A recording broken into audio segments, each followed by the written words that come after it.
Paramount Plus is one of the best apps that you can download for your TV. Well, in today's tech video, I'm going to show you 3 different ways of how to install Paramount Plus on your Fire TV.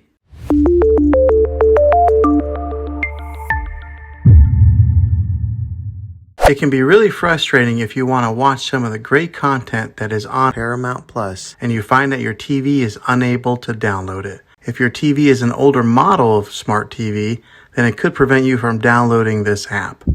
So the way that I'm going to show you how to install Paramount Plus will be able to work on any model of TV on any year of TV. You just have to have an HDMI port on your TV to plug into. I recommend getting a Roku stick or an Amazon Fire stick. Both of these media streaming players have the capability of download Paramount Plus. You then use a Roku or Fire stick as your main streaming player, which bypasses the operating system on your TV. If you want to spend a little more and get a more robust device that gives you a few more options, then take a look at the Apple TV 4K. All these devices plug into the HDMI port on your TV, no matter how old it is, no matter what model it is. I've had great luck with all these streaming players, and I'll put links in the description down below of where you can get one of them. Well, hopefully this video was helpful for you. If it was, go ahead and click a thumbs up on it. Go ahead and subscribe to my channel. I make tech videos all the time, and I would love to have you back in the next one. Take care.